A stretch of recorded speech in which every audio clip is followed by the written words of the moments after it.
Hi, YouTube. You are always first, and we are starting in just a minute.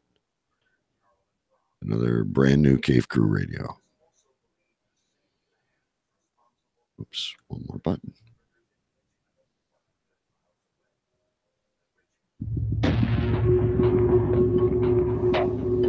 There was a time when the world turned their back on men.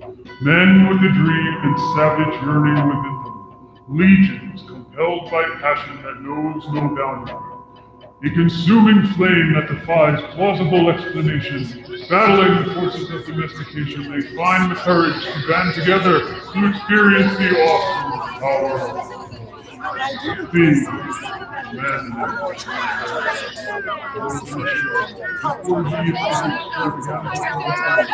I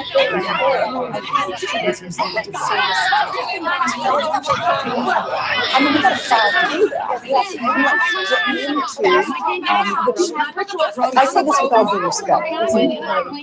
Shut up! Shut up! Shut up! Shut up!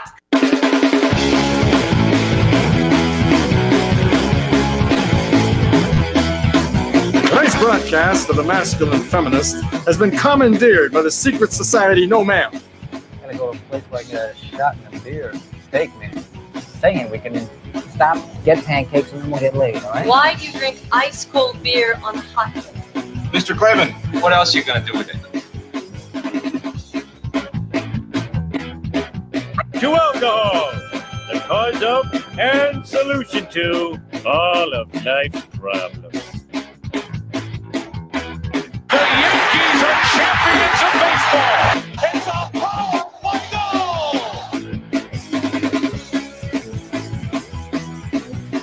This is Cave Crew Radio.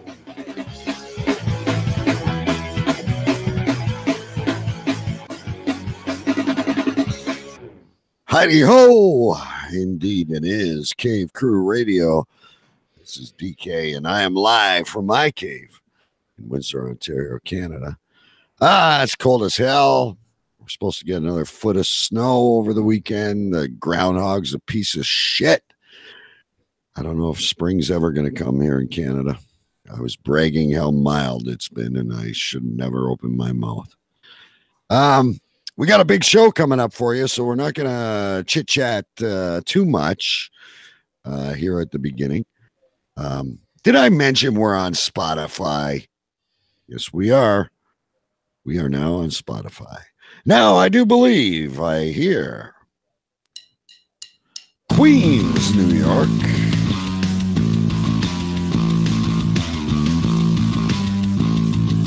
His very own theme music. You know I love my theme music. I would Yes, never take that away from you. This is Sir Big B live from Queens, New York. And I must say, I'm quite sad to start the show because I now have an empty bottle of peach brandy. Yeah, you've been No going more. on that for a couple of weeks. Couple of weeks now. It's my final glass of or shot of peach brandy. I have to go out and get more. But it's a sad start to the evening. Salute. I know you got fucking other shit in there though. I have a fully stocked bar. It's wonderful. Oh, Well- and by the way, we never did do the final count for last year. That's what I was gonna say. I completely forgot about it. Now, folks, Big B. Well, you tell them. I don't even know what the fuck you were drinking. Tide or Yes, we were drinking our Tide Pods. No, on my other show that I have, Metal Thunder Radio, which is on Tuesday nights. We started off the year by drinking Woodford Reserve double oaked whiskey, and we started noticing that we were drinking a lot of it. So we decided we would keep track of how many bottles of alcohol we consumed all of last year. And in 12 months of drinking, we consumed 16 bottles of whiskey. over. And this is, I mean, you snuck the odd nip, but it was mainly Metal Thunder. Yes. And by the way, you don't have to say Metal Thunder Radio under your breath, because we do simulcast it here on Cave Crew Radio. So it's okay to, hey, my other show. Well, I always like to say on Thursdays, this show comes first. Well, of course it does, but I don't mind anybody promoting other things. So yes, that's where we stand. We finished the year at 16 bottles of whiskey. I think that's pretty good for a bunch of alcoholics. Yeah. Now, is this going to be like the Guinness Book, or are we going to try and break this record year after year? We could. I don't think we haven't done a bottle yet because we took off a couple of weeks and people weren't here, so we haven't finished one bottle yet. But we could. Knowing us alcoholics, we could definitely pick it up and try to break 16 for a year. I was going to say it's not Lent yet. That's true. We're not, and even if it was Lent, we're not giving up whiskey. Just before you move on, like last week, you were reporting that everyone was on their deathbed, and I had just gotten over pneumonia, and my son was sick. Did you avoid the plague? I have so far avoided the plague, and I do give credit to the peach whiskey that I'm out of. I thought you'd attribute it to the booze, because a story you may not know, folks, is I believe it was last year.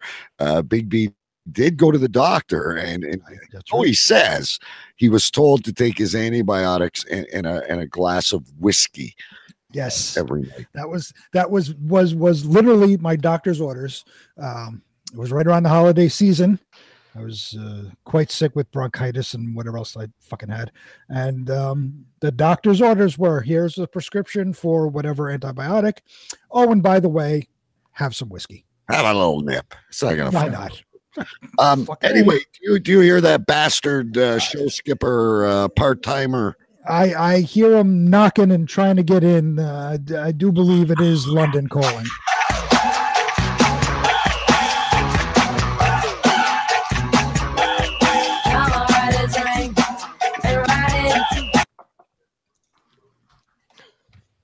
Hello. Good evening. Good evening. Yeah, I know you are. This is London calling. Hello. Good evening. Welcome. Excited to be back. Great to have you back. With you, I just need to know. I know you're off for another 2 weeks after this because you're trying a jury. I can't wait until you come back. You should do a remote for us where you report. I know. I'm looking forward to it in more than one way. I just hope I get something. I'm looking for a murder or some kind of like sex assault or something. I'm just hoping it's not some kind of fraud case or something like that. Say a transgender sexual assault case.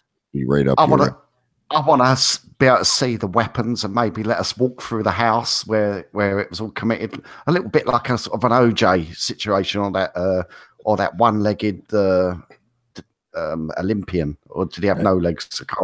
No, he had no legs. The guy, the South African. I noticed you've gotten yourself a windscreen or a pop filter or something there. You're really notching your game up. Well, not really. I had it all along, and I just realised that it's meant to go in front of the microphone. I thought it was some kind of fan. I think it was. It was a coaster. Would you put your fucking beer on it? What? I thought it was like a shelf. If you put it up like that, you can put your beer on it. Oh my god. Anyway, Stu, which I'm really excited for. What the fuck is your big announcement or project? Well, I was keeping it all quiet at first when I'd done it, right? And I thought I won't announce it. I'll just go in like a soft launch to it. And like then in the night, I just gave DK a little whisper that I might be doing this show, and all of a sudden he's announced it before I've even done a show. I didn't say anything. I said you had a big. It was all over Twitter. It was all over Twitter. Everyone was talking about it in London. And so I have launched the Podcast Factor. Now you know my social footprint. All 2,000 of them. What's it called? What is it? It's called the Podcast Factor. And It's God, you know more about it than I do. All right, here's what it is, kids. Fucking like, I want you to launch it for me. Go on. First, we're going to talk about Metal Thunder Radio and podcast factor, folks. I fully encouraged Stu to do this. Mark Hershon used to do a show, Succotash, and he used to review comedy podcasts. And Stu noticed that Mark was retiring. He was giving it up after many years, and said, I think this is something that I would enjoy to do. And of course, I encouraged him. I said, yeah, no one listens to as many podcasts as you. 100 in your queue or whatever. And so what he does is he plays clips of 4 or 5 different shows every episode. And I'll be honest with you, that Swedish show and the 3 lunatics, I hopped on and put them in, and mixed with Stu's personality, it works. He enjoys it. And but the funny thing is, I've started sort of looking at podcasts or listening to podcasts that I may not have listened to, prior to starting doing this show. And it's an eye opener, I can assure you. I've got one podcast I found, and this guy gives advice to. Oh, you need that. I would imagine like teenage boys. Getting advice for teenage boys. What? Well, like how to kiss. I'm trying to. The show's called. Your show is How to Kiss Teenage Boys. No, I should never listen. I should never have brought guests on with Stu's. Wait a minute. Are we going back to when you were under the bridge in your car? I'm not gonna say this show is gonna be on my show, but this particular podcast is called How to Talk to Girls, and he does episodes such as Attraction Arsenal, Getting a Girlfriend, and setting up the second date. First date attraction. This sounds sick, but send me the link in private message. It's actually quite funny. I listened to a bit of it. You don't have to cover it. We may just start playing clips of it on the show here. I want you to come up with an advice show on how to fuck a one-legged Aborigine. Yeah. Many stories. Anyway, listen, tonight, not a lot of time to chit chat, guys. I don't even know what to play. I didn't. Bring it on! All right, I'm going. Ladies and gentlemen, tonight we have 2 very special guests. One of my favorite shows. Speaking of podcasts that you listen to, it's called the Bro-Rons podcast.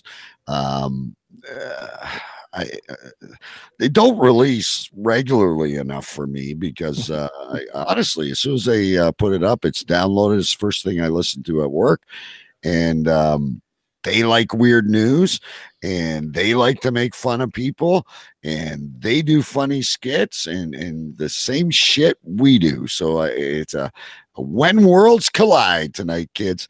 I don't want them to talk over each other, so let's go over to Big D first. What's happening, fellas? Great to have you here. Yeah, thanks for having us. I've been looking forward to a while. Introduce your co-host. You know him better than we do. All right, the guy that's the co-host for my show. He's my older brother, but I call him Little R, and he's my cohort in crime. That would be me. Thanks for having us.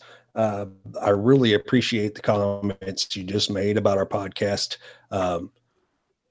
I don't know what else to say except thanks, man. Well, I'm certainly not going to insult you while you're on the air with me. I would. I'll save that for the post now. If you can't say it behind our back, don't say it at all. That's right. Wait until next week when we just insult your old show. That's what the real fun begins.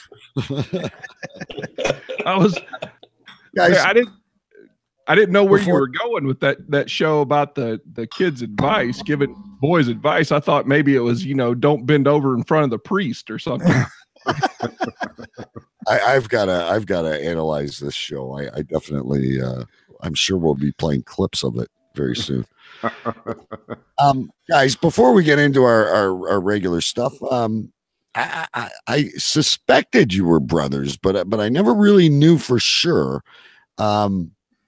It's cool doing podcasts, and you also do a podcast with your wife, but we'll talk about that after. But how did you guys decide to do this? How did it come about? You want to take this, or you want me to do it?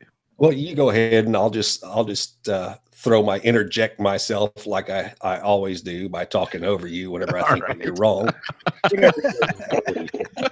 Okay, so for like probably 3 years, he just annoyed the hell out of me about doing a podcast.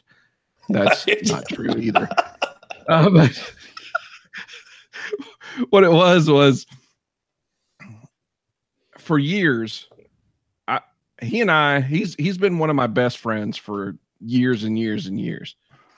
And for a long time, we always got to see each other or at least see each other regularly. Well, then when I moved up here and after I lost my vision, I really couldn't, I can't drive down there to go see him or anything else. So it really just became a way for us to kind of spend time together and do what we've always done, which is just find the stupidity in life and make fun of it. And you and I were talking when you came on for the sound check and whatnot, and we both agree. With us, it's like three friends hanging out. People know that, and that's despite the material. That's why they come back. The chemistry. Yeah, absolutely. They're coming back for the chemistry and the charisma, what little bit we have, and somebody asked me one time how to describe our show, and really the best thing I've come up with is that it's the Daily Show, Saturday Night Live, and the Darwin Awards all rolled up into a ball and then kicked out into the middle of a lake somewhere to just see where it goes. Rules. Right. There are no rules. Now, you mentioned it, and you talk about it on the show and stuff. You are legally blind. Yeah. And you are usually the one reading the stories. I was like, it kind of started out that way, and we try to share the responsibility now as far as reading goes. I started feeling a little bit guilty about that. So I started. I got to say, he puts in almost all of the work. I'm just the filler guy. Honestly, I'm just the guy kind of hanging out and going, oh my God, and then trying to say something witty in the middle. Every once in a while, I'll write something kind of goofy and run it by him, and then he'll tweak it a little bit, and then we'll do a skit on it. But yeah, he does an awesome job. Yeah, you guys are phenomenal. We were talking. I love the skits, and folks, we're not going to talk about it all day because we're going to live it a little bit here because they're very parallel to what we do in so many ways, yet so different. And you guys are from Tennessee. Yeah, we're redneck as hell. But I'll say this: you kill the stereotype. Usually rednecks aren't really good readers, but we have a blind guy from Tennessee who reads everything. And I have all my teeth. And you have all your teeth. Look at you. How long have you guys been doing this? Well, I've been podcasting now for almost 5 years, but we've done this show. It'll be rolling up on 2 years this July. So we've been doing it for a while. I mean, we've been doing it since 2015, and I think of that. I've been doing shows since like 2007 or 8, but yeah, it's funny how time flies. Yeah. Now, are you weekly or not? Because it sure doesn't seem like you are. No, we put them out bi-monthly. So it's twice a month. We try to do it every 2 weeks on a Tuesday. We drop a new episode. And so far we've been successful at that. it gets tough sometimes. Yeah. It's hard. Life gets in the way. And then we might as well talk about it before we get into all our other fun shenanigans and shit. But you also, and you're going to tell me that you're going to get all shy now, but you do comics and you've been published and you've got some great stuff in the works. Throw that out there. All right. Yeah. I've got one comic out right now. It's called The Axeman Cometh. And it is, I would say it's probably 13 plus as far as the age group goes. Cause for me, it's kind of a bit of an homage to, now I'm going to brain fart, of course, the movie Psycho and Norman Bates. It's kind of an homage to that. And because I always loved that movie and I love, I can't believe I can't think of the director's name. I'm completely brain farting on Alfred Hitchcock. Alfred Hitchcock. Yeah. Alfred Hitchcock. Yeah. I don't know why he's maybe my favorite director of all time. And so when I wrote the story, I wrote it specifically so there wasn't a ton of gore in the comic, but it would lead your mind to places that were worse than anything that I could come up with. Well, but Hitchcock was in those days with all the censorship and shit. It was all your imagination. Yeah, exactly. And that's what I felt like was missing anymore. I mean, anyone can show the gore. That's easy. The hard part is making somebody get invested in the story and then having to make up the rest of the parts on their own. Yeah. And you and I were talking about audio dramas and stuff, and that's the fun of a good old time radio. And that's where I get the interest in it. It's the imagination, the lights out, you're listening. What you see is might not what I see, but that's the greatness of it. And I have a question. Oh no. Okay. to coin a phrase. Stu in the back. Go ahead. No, I was going to ask. I haven't seen your comic, so do you do the artwork as well? No, actually, a friend of mine from over in England does the artwork. Oh, okay. And then I've got another guy that's over in England that does the lettering. And then my colorist actually lives in Bangladesh. Oh, cool. Oh, so he works at a call center. You don't have to be a dick and you can name names. And he's coloring the comic and answering Dell customer service calls. No. Can you please hold for 1 minute? Hello, my name is Phil. How can I help you?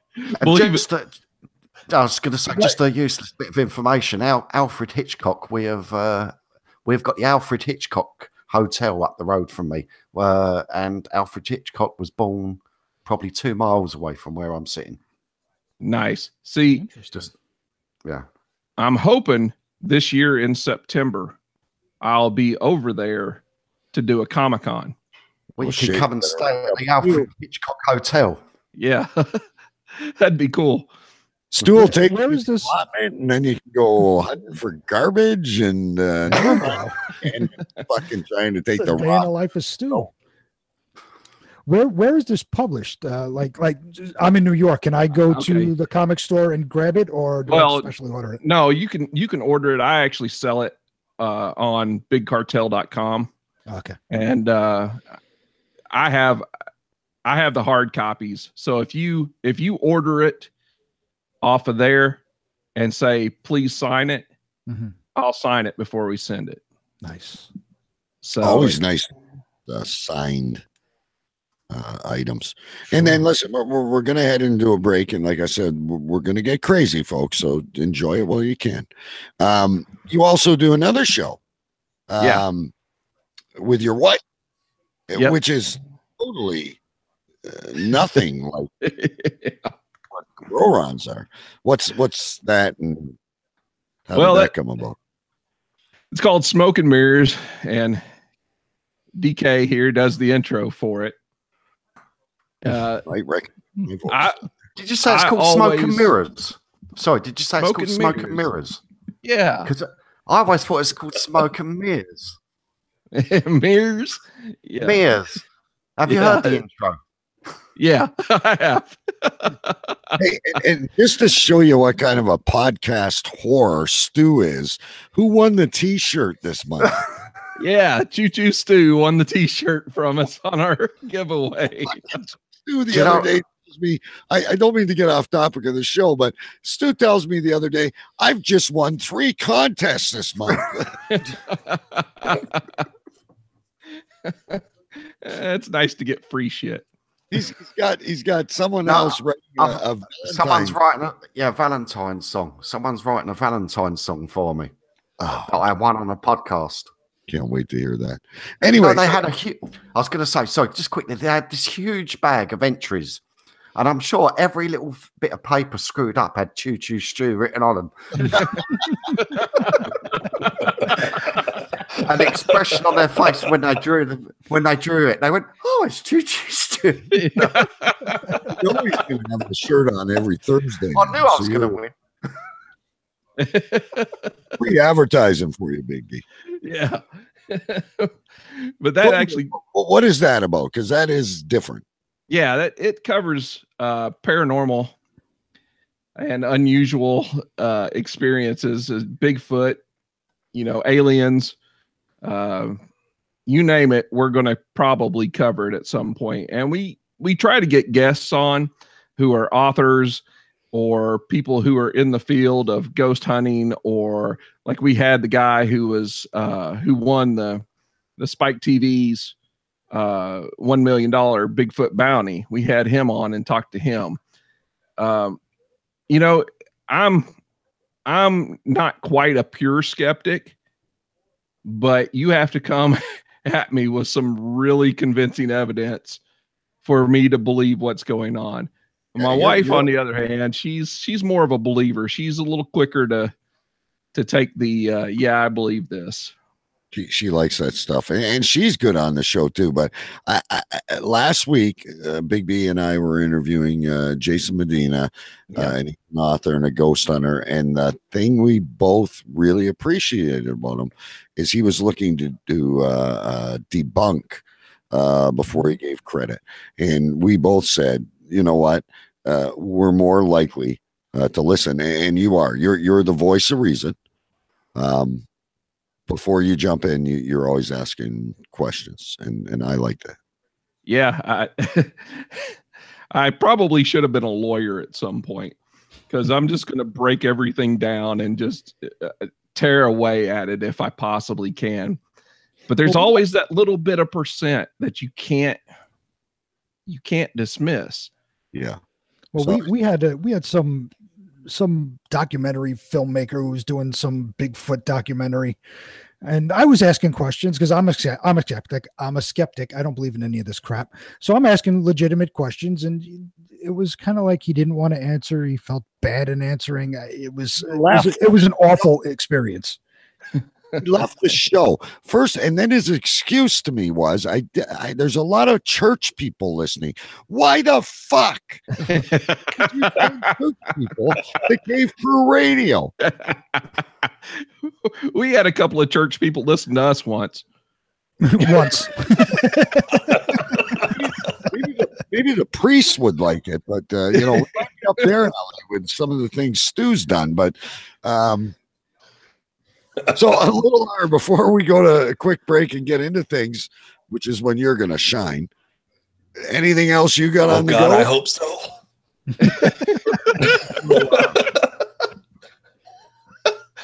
Well, no, not really. I lead a really boring life other than doing this podcast with my brother. I spend most of my days picking my toenails and saving some toe jam, feeding it to my dog. Good old Tennessee stuff. Yeah. That's called Tennessee toast. Yeah. I mean, there's no sense in being bored with your life after you're retired at 52 years old. If you mention you're retired one more time, I'm just doing it to piss you off. Oh, by the way, did I mention, DK, that your voice really turns me on? Well, thank you. Maybe I should do a porn podcast. You should. Little do you know, that's the real reason he doesn't have a camera. Yeah. Maybe I should read. What's those segments in Penthouse? You know, when the Dear Penthouse. Yeah, I should just read those. Maybe I'll make some money. You probably could. We know a podcast that does damn near the same thing. Are you saying Little R is naked right now, touching his nipples ever so gently? He's not on camera, so that I have to touch my left one gently. It's sore almost all the time. That's because he keeps those roach clips on. Are you into electric shock? Yes, sir. All right, let's take a quick break, guys, and then we're going to get rolling now. Brorons, Big D, Little R with us tonight. Choo Choo Stu is back. We're going to do some news stories. We're gonna roll out and whatever comes up. I have an accent challenge for Big D. We'll get into that a little later, and who knows what else. So let's play a little thing for the shows that are also part of the family that you may not know about here. And where there it is. We'll be back. Cave Crew Radio live every Thursday, 9 p.m. Eastern, right here on cavecrewradio.com. Well, top of the day. It's good time, Sally the mail order sex doll here. We all know about Cave Crew Radio, but we have some other great shows that are part of the network. Let's take a listen, shall we?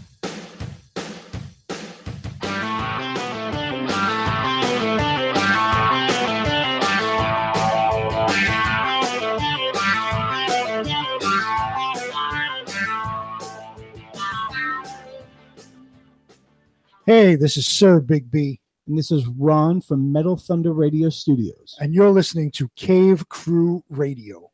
And you, sir, are a big bag of shit. I hope you fucking die in a fire, you douche. Lick my balls. Well, you guessed it. This is Al the producer. Join DK and myself every Sunday night for all the strange stories, entertainment, pop culture, and so much more. We broadcast live on Facebook and cavecrewradio.com. So what are you waiting for? Get to the point. The distraction point. A member of the Cave Crew Radio Network. Oy vey, DK, take it away.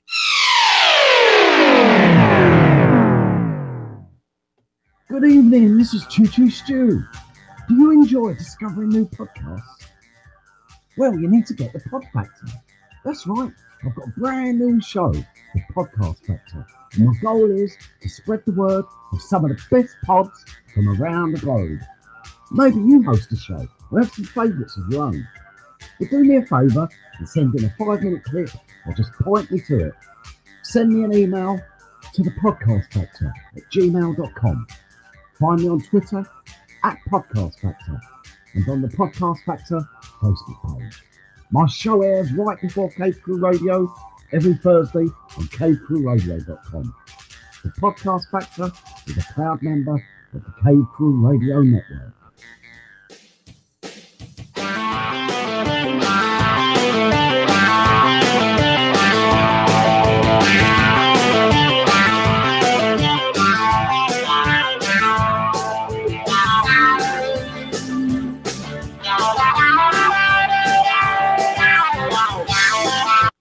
That says that goes for another 35 seconds. There's no way I'm going to listen to music. We got too much shit to do here tonight.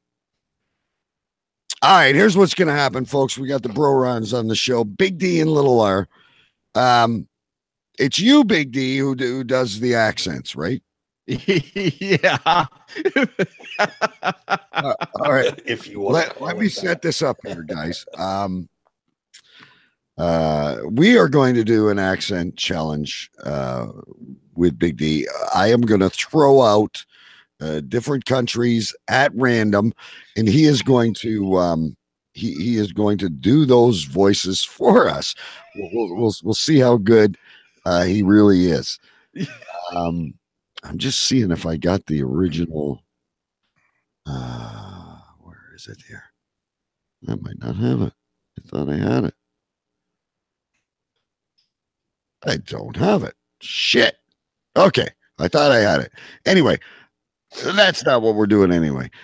We posted a video on the Cave Crew Radio Facebook group, which, by the way, folks, is where you can interact all week long. And there was this chap from England. I'm assuming he was from, and he was really good. I mean, the guy was throwing countries at him left, right, and center. I'll try and find it before the end of the show. And Big D commented and said, I do all the accents. I can do that. I do it on the show, and I can nail any accent you throw at me. And I said, well, you know, since you're coming on the show, let's do it. Let's do it live on air. So, Big D, I'm going to put the camera on you. I'm going to let you start with whichever accent you want. And then, all right, let me interject here that I'm a liar. So this is going to make it all the more fun. And once you said this is what we're doing, I thought, well, I've put my foot in my mouth, so let's go with it. Hey, I've done that many times. All right, so start. Well, whatever your favorite is, you start, and I'll jump in. And you guys, anybody else out there, if you think of one, just spit it out. All right. Let me think here. I'll start with with probably the very first accent I ever did on Bro Ron's, which was the Australian accent. There you go. No matter what, it always has to start with crikey. So I'm going for a walkabout, and then I'm going to go stick to the Barbie. German. Oh, no. We have ways of making you talk now, don't we? Brooklyn. Hey, why don't you fuck off, yo? England. Let's see. All right, let me think here.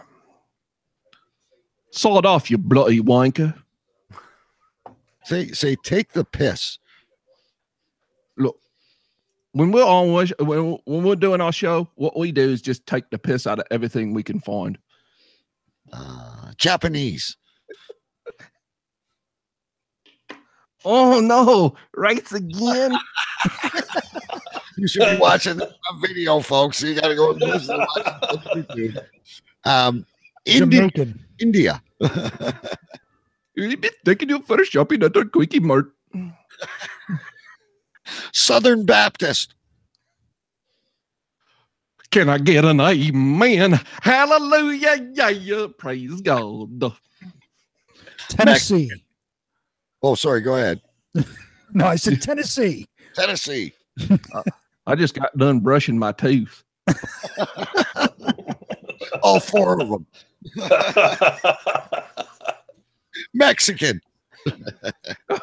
I should be able to do this one since like half my family is Mexican. Hold on. Oh, look, you don't even have you're as pale as a ghost. It's my wife's side. Oh, okay. All right.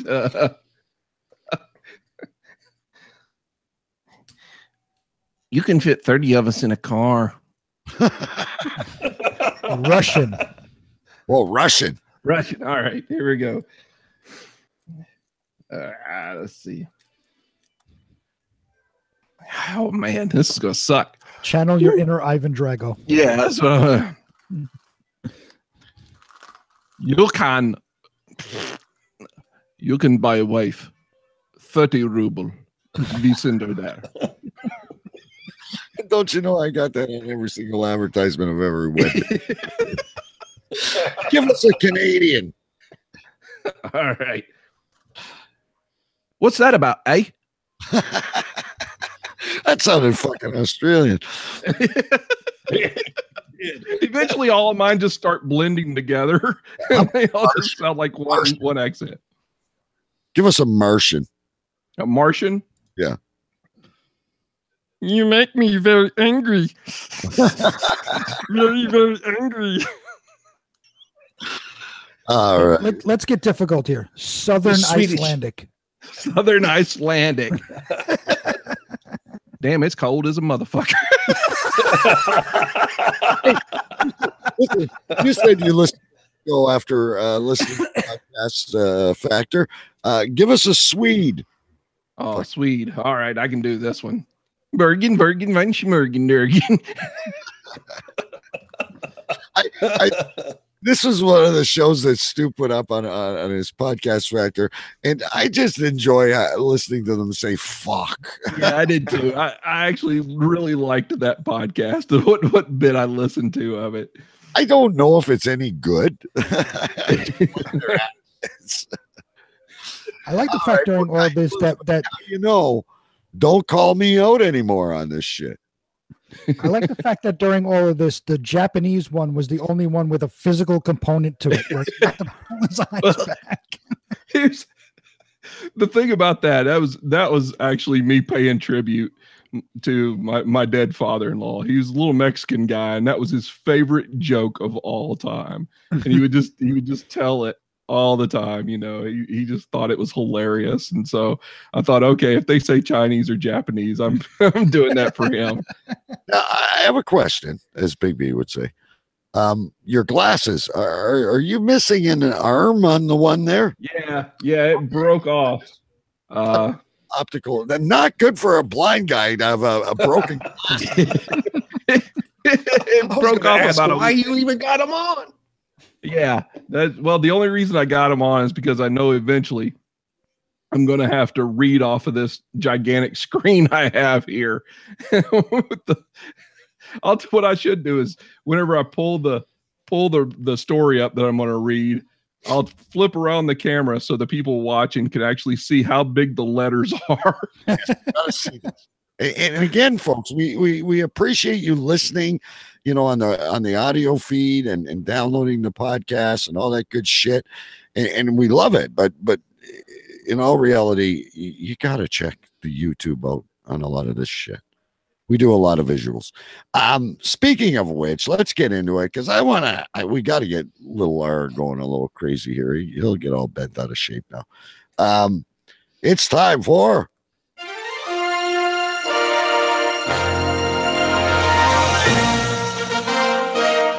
the weird news. And I'm gonna turn it over to you guys first. I'll let you guys do your story first. They brought a couple stories with them, guys. I love it when people participate and come prepared. All right, you want us to do it in Bro Ron's fashion so everybody gets a little Absolutely. taste. We'll chime in, whatever when we. You want to do yours first, Rob, or you want me to do it? Yeah, I can. Let's let Rob because we haven't heard it from the guy. He's telling us before the show. Individual. I talk a lot, and I hope I don't dominate the show. The guy said 2 fucking words.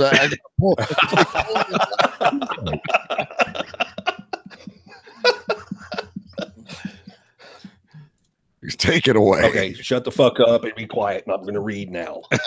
Here we go. I want to drink some beer. Go ahead. In naughty in Nebraska news, a Nebraska man was arrested for masturbating at a Burger King Sunday night. One of the Lincoln restaurant employees who witnessed the event told police that 24-year-old Khalil, and I'm going to kick your ass the next time I see you. You're giving me all these damn foreign names and shit. Kept entering and exiting the restaurant. Get inside, masturbating. That's right. He liked the old in and out. The witness also told police Khalil's genitals were fully exposed. When officers arrived on the scene and tried to speak with the suspect, they said he'd appeared to have been intoxicated and sticky, but would not speak to them. Khalil was arrested and taken to jail for indecent exposure, sexual misconduct, and fraudulent claims of being the real home of the Whopper. The real home of the Whopper. All right. Y'all ready? Oh, we're ready. All right. From NewYorkDailyNews.com. The FBI is investigating 4 Hawaii police officers accused of forcing a man's mouth on a urinal inside a public bathroom for possible abuse of power. Wait a minute. Can you repeat that? I was daydreaming for a second. I think I want to hear this. All right. I'll start over. From NewYorkDailyNews.com. The FBI is investigating 4 Hawaii police officers accused of forcing a man's mouth on a urinal inside a public bathroom for possible abuse of power, authorities said Friday. Possible abuse of power. Yeah, possible. He thought it was a little Debbie cake inside the fucker. Another cop with the Honolulu Police Department reported the alleged incident last Sunday after the other officers responded to a complaint of a person trespassing in a public bathroom. The department conducted an internal, let me say that again. The department conducted an internal investigation and found the victim before alerting the FBI on Wednesday, according to KITV. The case was then taken up by federal law enforcement because abuse of police power was possibly involved. Honolulu, yeah, possibly. Honolulu Police Chief Susan Ballard said Friday, appropriate action will be taken. She went on to say that she's appalled at the officer's behavior. I mean, the least they could have done was given the guy a swirly. I mean, come on. Swirly. Now, that's only right. What the fuck? I want to know what the scenario is where it's not an abuse of power. Because if it's possibly an abuse of power, that means there is a scenario where it's okay to force somebody's mouth on a urinal. Yeah. In what scenario is this okay? The guy had horrible breath. You know. Are you saying he had piss breath and needed his mouth washed out with a urinal cake? Yeah. Well, it was even worse than piss. If it was urinal, it had to be shit breath. That's where it's not an abuse of power. It's, dude, you haven't correct. brushed in like 18 years. Fucking your mouth smells like a whore who just ate Indian food shit in it. Okay? Here's a fucking urinal cake. My son, fucking leave it in and let it dissolve in your fucking mouth. Yeah, never mind. I ran all this. He's got a degree in dear Lord, I'm brain farting now. Criminal justice, and that's what he told me. Mm-hmm. He told me that's when it's not an abuse of power. When he's got shit breath? Yes, shit breath. Now, wait a minute. As Big B would say, that was I have a question. I have a question about this one. What the fuck did he do in the first place? Yeah, unfortunately the report doesn't say what he did, but how bad could it have been for them to go lick the toilet, lick it. You've got potty mouth, buddy. You're fucking never mind washing your mouth over the soap or giving it a tripod. I don't want to lick the bowl anymore. Shut up and flush the toilet. Yeah, go big or go home on this one. Oh my god. It's like Silence of the Lambs, but in a bathroom. Yeah. It licks the toilet or it gets the hose. Have you ever had your mouth against a toilet bowl? No. No. I bounced a guy's head off the toilet one time. Does that count? Like Stu, when you were throwing up after a long night of drinking, did you ever accidentally kiss the urinal? I have got a bit too close to the porcelain, I must admit, in my times. But I think I've told you before, after vomiting my guts up at a Christmas party, and I sort of teamed up with this secretary from the office. I was with her all night. And she loved my aftershave, and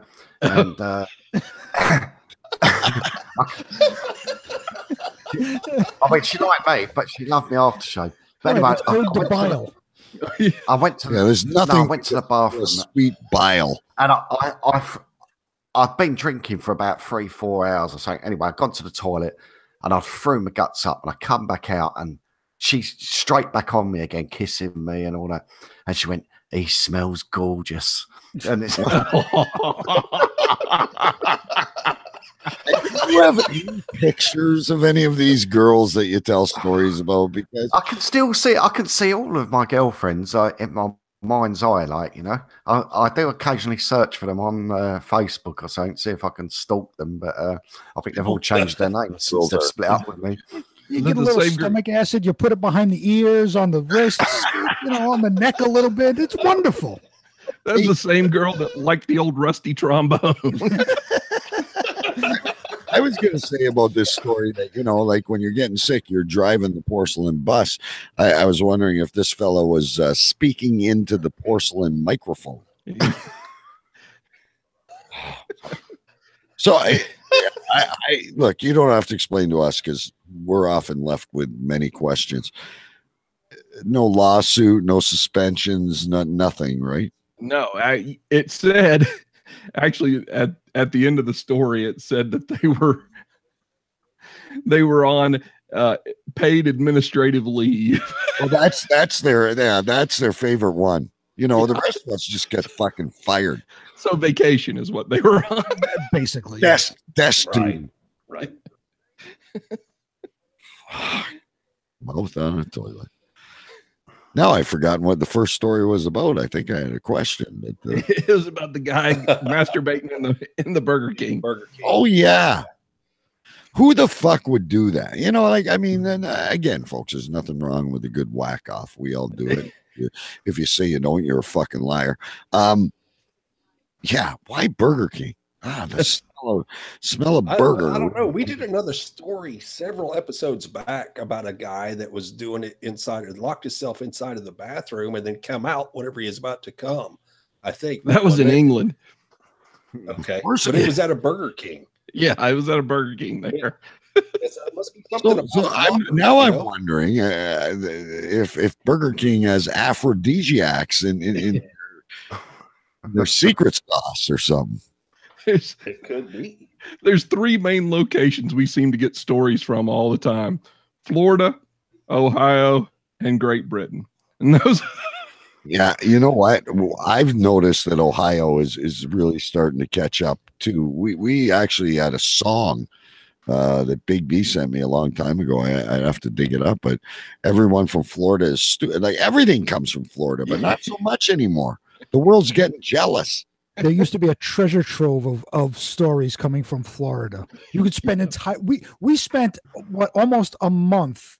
There was this top 50 stupidest stories from Florida, and we spent almost a month doing this. And now it seems I even had this group on Facebook where they Florida weird, and I haven't seen anything. Like it's like Florida's gone into hibernation or something. Yeah, the 4 years I lived in Ohio explained a lot.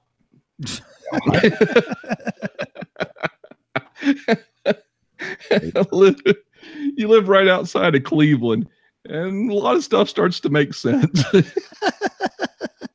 I've heard Cleveland is like it's almost like the set of The Walking Dead. Yeah, they're just zombie people walking the streets, lovingly referred to as the mistake by the lake. Right. Yes. And they don't have a very good football team either. Well, that was if you're a big sports fan, you know the mistake by the lake. Yeah. They were perfect this year, 0-17. And they had a fucking parade. How the fuck do they keep their coach? Their coach has won 1 game in 2 years. Oh yeah, he's our guy. Yeah, you never hear anybody else. And nobody else will go there. Oh, they change quarterbacks like we change underwear, but they won't fire the fucking coach. He has to have something on him. Every year they're going to draft a quarterback. Fuck it. Eventually we'll get one. Yeah. Even if they get a good one, they don't have an offensive line. So what the hell is he going to do? Well, that's true. All the backup quarterbacks are the offensive line. And their best wide receiver missed 2 years for drug addiction. I thought for sure they'd pick up Colin Kaepernick. No, they didn't even want him. That's bad.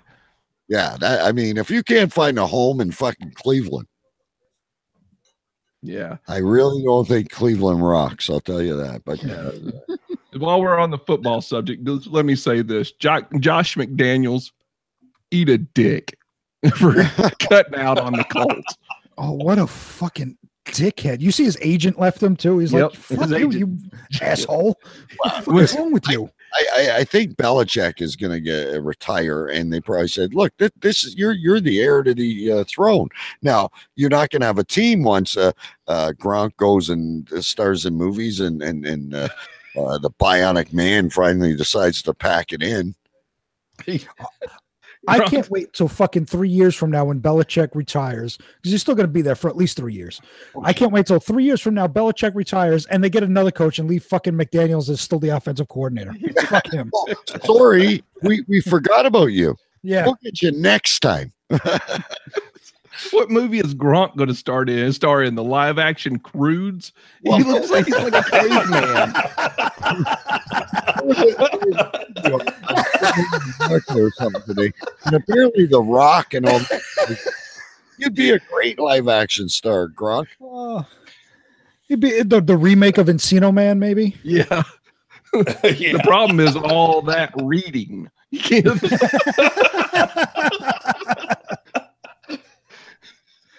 Hey, speaking of New England, though, living so close to Detroit, they hired what's his name? Patricia? Is that his real last name?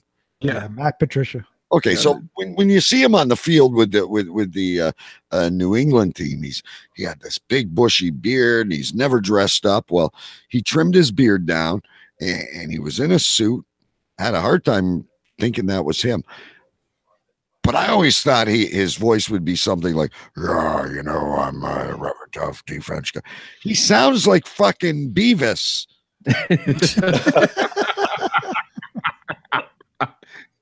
And I was wondering if he was lip syncing for the interview. Like the voice does not match the body. He likes to go to Nicaragua. Are you threatening me? Yeah. You will pass the ball. Yeah, we're gonna kick everybody's ass. I just sucked helium before I came on stage. Oh fuck! God bless. Hope he does a good job. Detroit needs the championship too. Speaking of, they're the last team before Cleveland that went 0-16. But credit to them, they didn't have a fucking parade. Well, that's true. Cleveland was quite happy with their 0-16. They got to be proud of something. Yeah. When it comes to Cleveland, it's like the glass is half empty, the glass is half full. It depends how you look at it. No, they're all drunk, so it's always empty. I was going to say, I think when it comes to Cleveland, either the glass is half empty or it's broken on the floor. One of the two. Jabbed in your neck from behind. Was it like a radio station? Who came up? Let's have a fucking parade. Let's celebrate being the worst of them all. And they got more coverage than fucking Philadelphia did.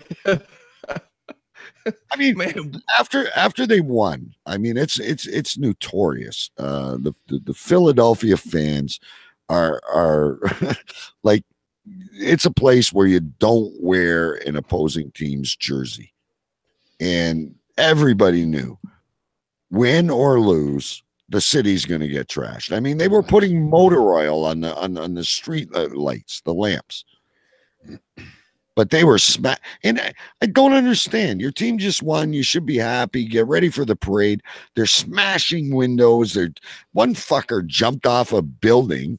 Well, did you see somebody was eating dog shit? I got. We just won the Super Bowl. Here's a steaming pile of dog shit. Listen, what is wrong with you people? Let me do it. Let me go to the story here. That's one of the stories I had. What is wrong with these people? The headline reads, this is from the New York Post, sports. You can tell times are good in New York, too, when this hits the sports. Oh, we love shit like this. Yeah. Eagles fan stoops to new low, even for Philly. One Philadelphia Eagles fan's celebration of the team's first Super Bowl victory turned downright nasty as he ate a pile of horse dung in the street as revelers cheered him on. The clip posted on Twitter shows the man wearing an Eagles jersey, kneeling down on the street and making sure his scarf doesn't touch the pile of poop. God forbid. Yeah. Then he takes a mouthful of manure. I'm assuming the cops ride horses in Philadelphia. It's a 40-second video. The sickening moment was one of many disturbing incidents in the aftermath of the Eagles' 41-33 win. Disturbing. This is the only one I've read about. Fans were setting fires, pushing cars, leaped off awnings. People were arrested. I know you're excited. You must have a question about this, Big B. I don't. It's Philly. I don't question it. They're all fucking stupid. I mean, there's nothing says victory like a steaming pile of horse shit. Yeah. I mean, hey, fucking, we just won. Yeah, let's go get a 6-pack. Let's go fucking get some pizza. Let's go to the stables and collect all the horse shit. I'm so happy. Whoa, stop. It's fucking steam. And they literally say in the article, it's still steaming. Of course it is. All his friends are like, do we have to invite Bill with us? All he wants to do is eat shit. I want to go celebrate. Maybe set a fire or two, but I'm not eating shit. Do we have to invite him? Yeah. We promised him, we said, if the Eagles win at the beginning of the season, remember, the Eagles win the Super Bowl, he can eat shit. We have to pay up. Somebody had that conversation. Yeah. Well, wait a minute. I guarantee you, I'm going to go over to England. Did something like that happen in your time? You got to have a story about horse shit or something. Well, we put it on our vegetables over here, but we don't eat it directly. It's more of an indirect thing. It's called a Marmite. Tell Big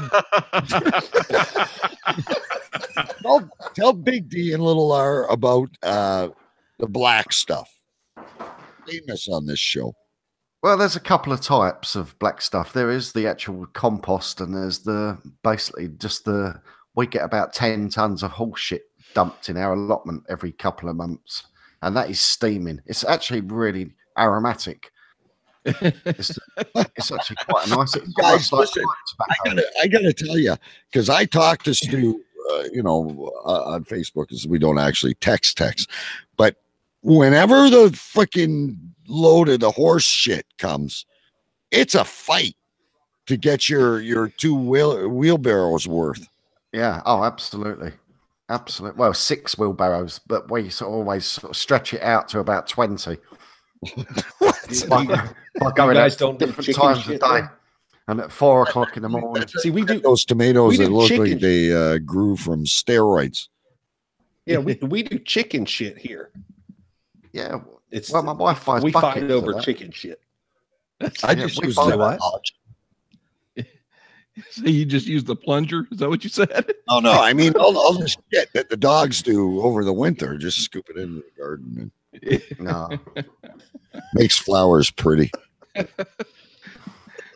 I usually just flush mine. I don't know. If it's I had this group. if it's brown, flush it down.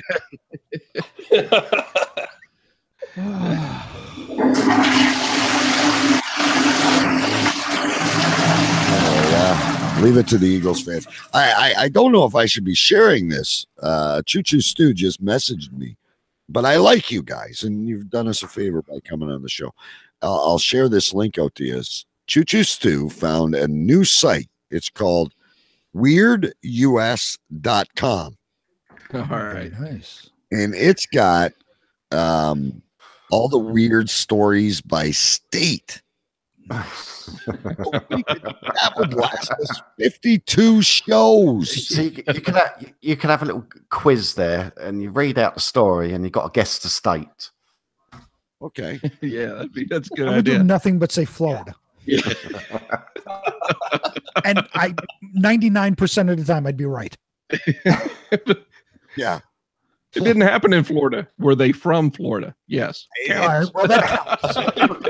Exactly. Like Vegas odds, right? If you pick Florida, you're only going to win 5 points. Right. If you pick like Oregon, Yeah, that's like 1,000 to 1. So you really pay off on Oregon. Yeah. So if you want to take Florida, you can answer 10 Florida ones. You pick, Oregon or maybe Idaho. I don't know. Like I don't even. There's any citizens in Idaho. Well, there's got to be somebody to pick the potatoes. Yeah. But don't they bring Mexicans for that? I'm telling you, in Canada, I'm going to pick on white people for a minute because, we sit here and we go, there's no work for them. Damn foreigners taking our jobs. Fucking shit. Well, if we don't bring in Mexicans and fucking Jamaicans to work in the greenhouses and the farms, we'd starve. I ain't doing that.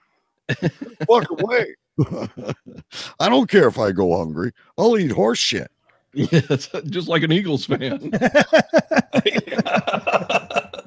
But they do. I don't know if it's the same in the States or England or whatever, but we complain and we complain about illegal immigrants, but fuck, there's some jobs that just wouldn't get done. Well, I know that's the same way here. Yeah, but I mean, you and I have picked plenty of vegetables. Oh yeah, in our lifetime. We kind of grew up on a small farm, so we had usually had a garden that was about 1.5 acres of green beans. Yeah. Yeah. Livestock. Did you have livestock too? Yeah. Yeah. We had at one point go ahead. Go ahead. No, we had at one time we had chickens, we had rabbits, we had pigs, and we had cattle. No sheep, huh? No. We if we had, there'd have been rubber boots on their back feet, and that's just no good for anybody. They're not Greek, Stu. Now, I have said this publicly before. I'm not sure if I did. Did you name all the animals? Because if I had a farm, we'd go hungry. Because I mean, every fucking animal would have a name. Because I'm not a vegetarian by any means, but I couldn't kill it. Like my wife dated a guy before we got together that they had a family farm, and she'd tell me how they killed the rabbits, and I'm oh my god, poor Peter Cottontail. Peter Cottontail tastes pretty good. I like playing Deer Hunter on the phone to kill time and release stress. But honest to God, I don't think if I had to kill my own animals, I'm not good at filleting fish or any of that shit. I love to cook. I love to eat, but I can't do that shit. Well, we named pretty much all of ours. And of course we with pigs we had some that were for breeding only, and then we had some that we would slaughter. And so the ones that we slaughtered, I guess we really didn't, I can't remember really naming those. Those was ham and bacon, that was their names. Hey, pork chop. I have a question. Okay. What's the criteria between pigs I'm going to eat and pigs I'm going to breed? Yeah, who gets the hierarchy? Right. I mean, how do you choose? Well, the thing is, what you do is the way we did it, we started out with a couple that we bought simply for slaughtering. And then we decided, okay, well, we're going to start raising some and taking some to market. And then you would pick a couple of the piglets out of a certain litter and say, okay, well, these we're going to keep and raise. And then, those are for food. Okay, it's just but part of the process. This goes back to Big B's question. Is it like eeny, meeny, miny, mo, or how do you pick these piglets? Like, Right. Is it completely random?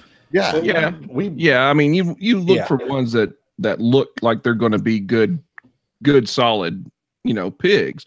That you can look. Well, but I mean, that sounds weird. But you look at muscle structure and everything else on them. I mean, you the size of the pecker on that pig. But they're like 6 weeks old little piglets, right? So you could choose one that looks like it's going to become a solid pig, and it's the retard of the group. That's the pig they wrote a novel about. She talked to a spider. Yeah. You throwing like you're playing craps in Vegas. Come on, not stupid. Well, the thing is, when you control, it's kind of controlled. So you control everything they eat. You control what pig they're bred with, and so if you know that this is a good pig and this is a good pig, and they've bred, chances are they're going to put out solid piglets. Well, that and we only kept one boar for breeding, really. No, well, we had two. The rest of the boars were. He was the backup boar. Yeah. Now, did you do that with the rabbits or the chickens or just the pigs? Now the chickens, those never got named, and probably I hated chickens. Those things were bastards. Woke you up every morning. It was a glorious day when we got rid of all of those. But the rabbits, I don't think we really named the rabbits. We just would go out and laugh every time that they'd be in there screwing. That was kind of our kids. You go out there and they're going at it at 1,000 miles an hour, and then the male just locks up. And he drops off the side. It falls over. So like when you're trying to decide dinner, do you just look out the window and go, cow tonight? Is that how that works? We for a long time, we always had freezers full of meat, and so people would be like, "Oh man, I'm going out to this restaurant to get steak." We just go out to the freezer. To the freezer. Yeah. What size steak you want, brother? Yeah. We cured our own hams and all that kind of stuff too. So it was pretty cool. On a somewhat serious note, they always say, people tell you if they go to the coast or whatever, that there's nothing like seafood that's fresh out of the ocean. So now, you live in the city, you're away from the farm. Is that the same as farm raised? Yeah, no, stuff you get in the store, it's nothing better. You're not going to get because it's crap. Because like I said, we controlled everything they ate. So, there's a lot of people, especially with pigs, they'll just go out and throw anything to them. They just slop them. But you got to remember, everything you're feeding them, you're going to eat. Yeah. Because it becomes a part of them. So, if you control what they eat, and, even with the field and stuff and the type of hay that you feed cattle, and I mean, everything, it's all part of it. It's like a science. I could imagine you guys on Friday night, let's feed the rabbit acid. And then we'll like better than injecting a watermelon with vodka. I probably would have been taking that and then talking to the rabbit. Mm-hmm. Yeah. Who's the one that killed the animals? We always took those to a slaughterhouse. Oh, you took them to the slaughter. Okay. Yeah. Other than chickens. The chickens. Yeah. Now the chickens and the rabbits, we killed those. Yeah. And is it true that like the rabbit, you just snap its neck? Yeah. Yeah. You can pull its head off. I honest to God would not eat if I had to do. It's not that I want a pet rabbit or a pet pig, but I just can't imagine going out and going, buddy, it's been fun, but I think it's all perspective, right? Because we didn't grow up that way. Like I'll go to the supermarket and get fucking chopped meat and steaks and chicken and all that stuff, and I'll bring it home and we'll eat it. But if I had to go out and kill it myself, I don't think I could. But I didn't grow up that way. Yeah, these guys obviously grew up that way. It's second nature to them. It's like Logan. You would get used to it very quickly. I mean, once you've ringed the neck, or you just give a quick yank down of the chicken's neck. Listen, I couldn't even put a live lobster in boiling water. Okay, to me, it's like real life Logan's Run. You are coming to Carousel. It's like, no, I can't do it. And even that, like you go to Red Lobster, you can pick out your lobster. Like, all right, I want that one that's in the tank. Yeah, and they'll go off and behind closed doors they'll cook it. Yeah, you don't have to sit there. You're just choosing the one to die. Yeah, right. You don't want to go in there and be like, I want to take Vinny. I've often wondered if hell is coming back as one of these animals where you just sit in a pen your entire life until it's your time. And I wonder, do you feel bad because how come they're getting for me? Or are you like, oh, fuck yeah, I'm ugly. They're not going to eat me.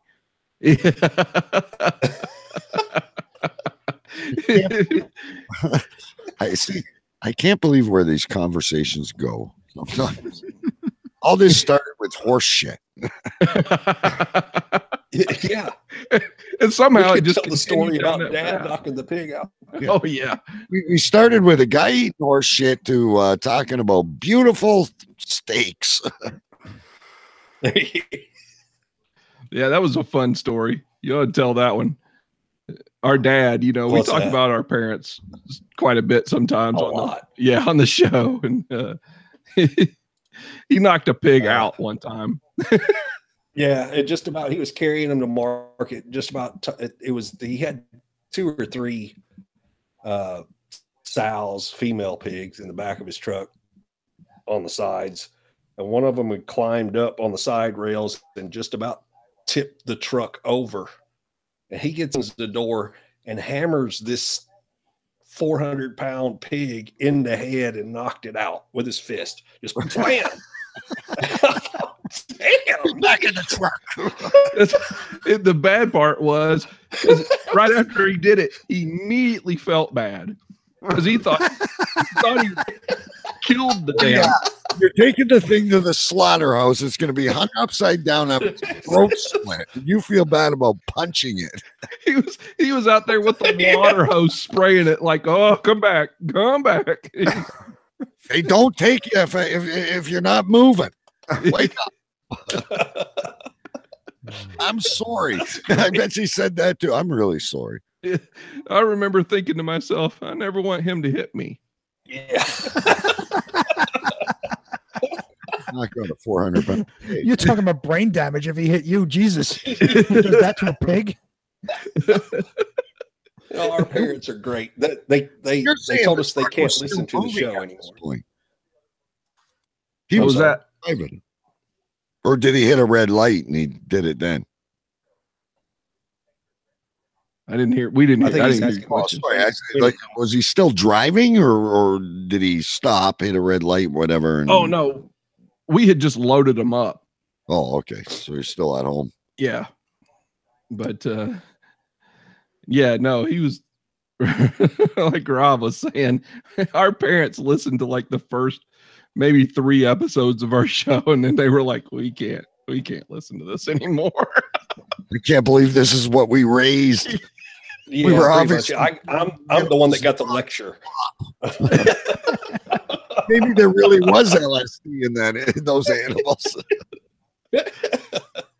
Now, let me ask you a question. You guys are from Tennessee. Were you raised very religious? Yeah. Our dad was a minister for about 7 years. Yeah. Oh, wow. Yeah. So yeah, it was a strict. That was just like a little side job, or his faith was too strong. He was a carpenter as well. I mean, he's kind of Jesus. a weird story. And I don't mean Jesus, no pun intended. That's automatically associated with, we didn't, as far as I'm 7 years older than Daryl, and I wasn't allowed to even go to a movie until I was like 16. So it was kind of crazy for a little while. It was really strict. Now, when I think of Tennessee, I think of those churches where they like dance around the rattlesnakes. No, that's Kentucky. Close, but no cigar. Yeah. I need to do a Cletus Tooth Gap bit on that. Yeah, you do. That kind of upbringing, will shape your sense of humor, though, right? Because, especially if you rebel kind of against the strict religious upbringing, you kind of get a warped, twisted sense of humor. Take this. Yeah, here's the thing. While my dad is religious, and at one time was like super strict, and of course that's faded, but he's still very religious. He had his sense of humor was messed up, and and we got that sense of humor. So even though he'll say he could say things like, well, I just can't listen to your show, but the things he listened to he thought were really funny. The author. Yeah. So yeah, he's the George Lucas of the Brorons. He's pretty much. Yeah. I called him one day out of the blue. I say, what are you doing, Dad? He said, well, you're breaking up right now. I've got your mother tied up, and I got a sheet over her, tied up, and she's in the closet. I go in to beat her. We like to call this game Taliban. Shit like that.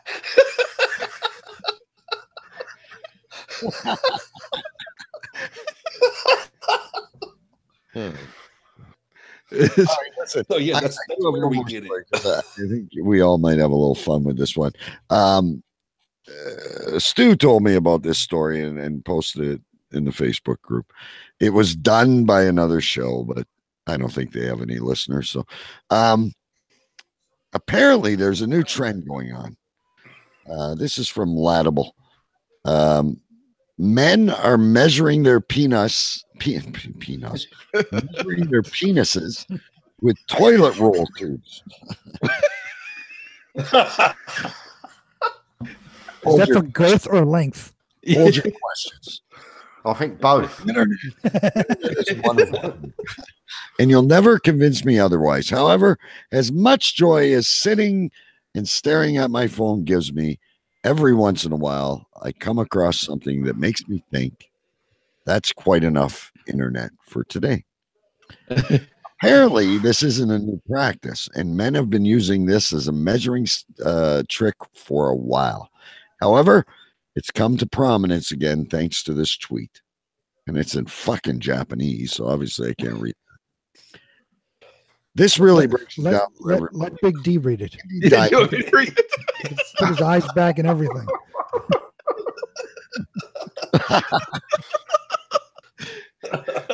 Anyway, fast forwarding. If the head doesn't stick out the end, then you've got a small penis.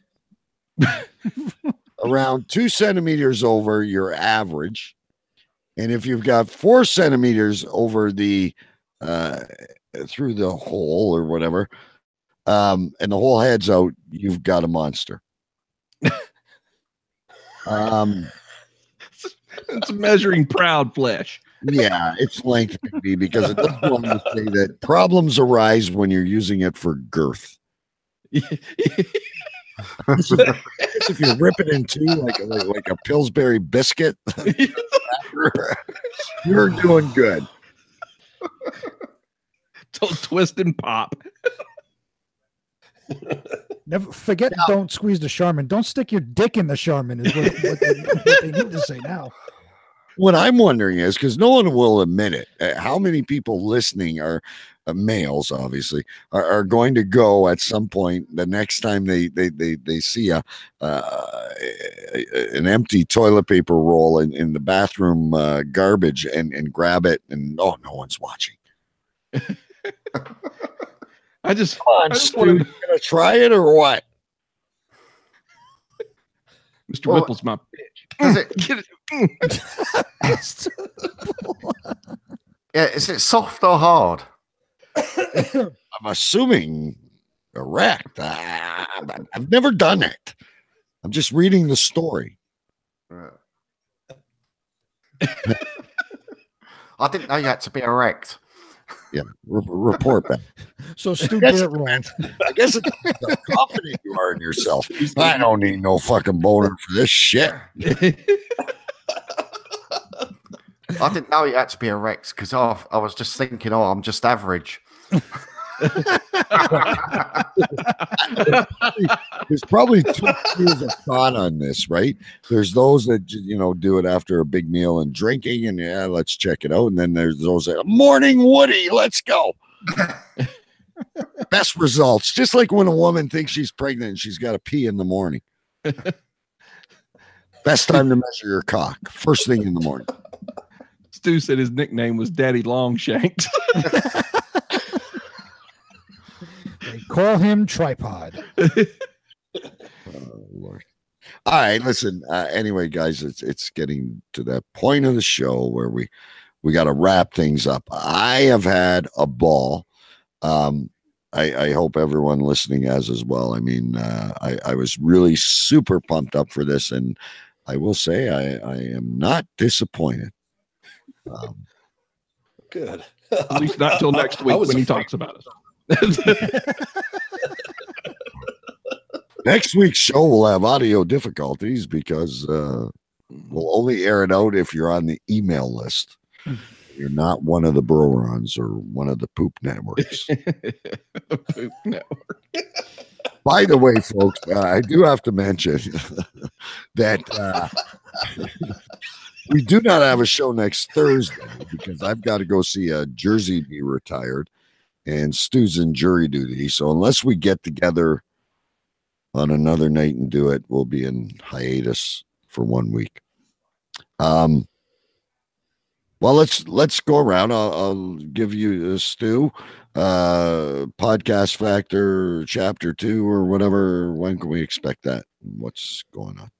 Hopefully on Monday. Oh boy, you're moving quickly. Is it going to be comedy again?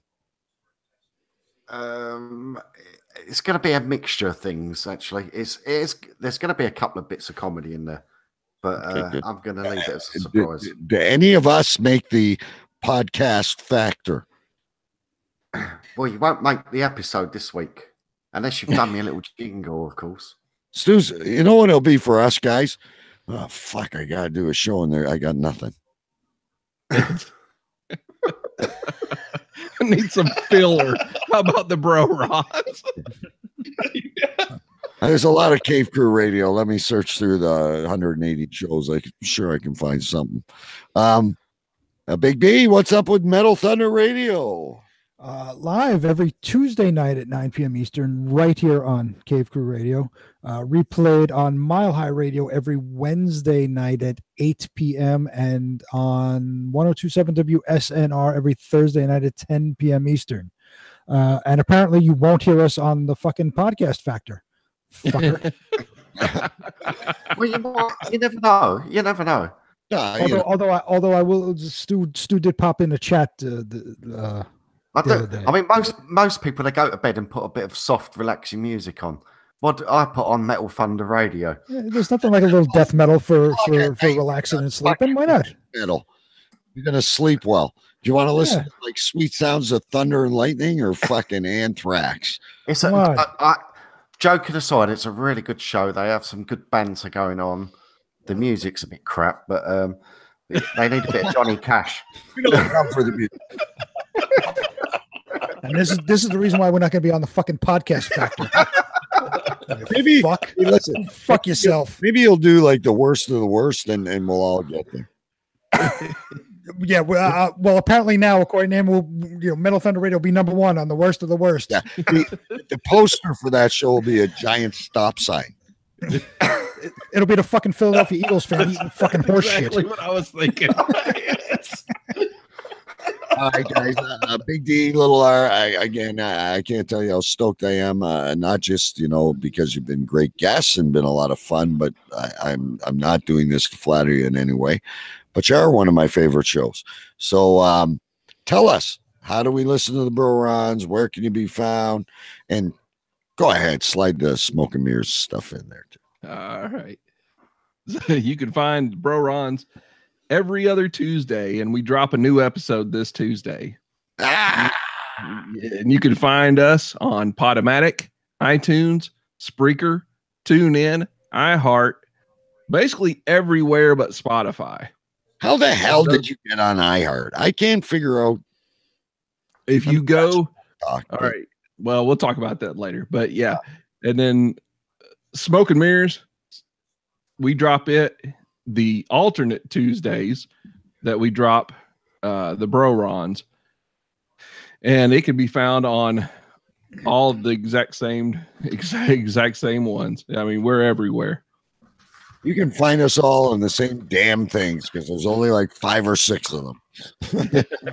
and what's the big cartel for the comic book? Okay, it is blindeyecomics.bigcartel.com. Nice. And I'll actually send y'all over if you send me your email addresses. I'll send you the PDF file so you can have the digital version of it. Cool. I'll do that right after the show. Mine is easy. cavecrewradio@gmail.com. All right. All right, kids. Look, we could carry this on forever. I really have a feeling there'll be a reunion at some point. This will be a hopefully an ongoing thing every couple months or so. They come by, hang out with us, or if Stu decides he's sleepy, they can jump. We'll put him in rotation. I'll be hiding out there in the chat room probably on Thursdays. We love it when you're there. It means the world to us. I mean, that's why we do it, not just to have fun. So, kids, you've been listening to Cave Crew Radio every Thursday right here on cavecrewradio.com, except for next week, unless Big B wants to do a show alone. We will see you soon. We are also in the same spots now on Spotify, but the easiest place to go is right to cavecrewradio.com, and all past episodes are there. Did I mention we're on Spotify? Not iHeart, but Spotify. See you next week, kids. Thanks, guys. All right. Shut up! Shut up! Shut up! Shut up! Shut up!